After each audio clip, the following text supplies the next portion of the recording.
À Berlin, ils manifestent contre des expulsions de délinquants afghans.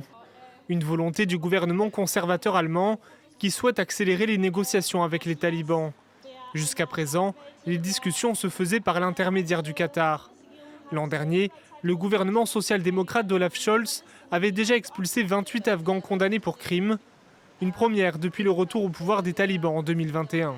Nous sommes ici aujourd'hui parce que le gouvernement allemand a fait une promesse il y a 4 ans.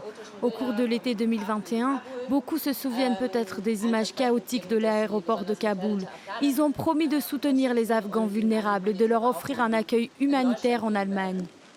Après avoir ouvert ses frontières pendant des années, l'Allemagne les referme peu à peu. Un revirement après plusieurs attaques impliquant des réfugiés, comme à Munich en février. La peur de l'expulsion pèse sur les Afghans. Je me sens vraiment épuisé parce que j'attends d'obtenir un statut depuis 2022.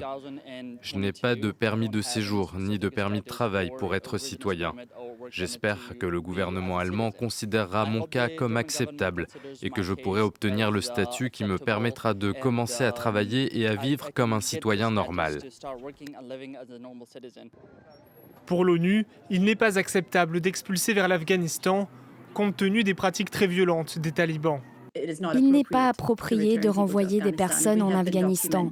Nous avons documenté des violations continues des droits de l'homme en Afghanistan, en particulier des violations des droits des femmes et des filles qui ont été effectivement rendues invisibles, qui ont été privées de leur voix, de leur droit à l'emploi, à l'éducation, à la liberté de mouvement. Mais nous avons également continué à documenter d'autres cas de violation des droits de l'homme, y compris des exécutions. L'Allemagne veut aussi revoir sa politique concernant la Syrie. Après la chute de Bachar al-Assad, le chancelier allemand estime que des expulsions vers ce pays sont aujourd'hui possibles, alors qu'il était jugé trop dangereux jusqu'à présent.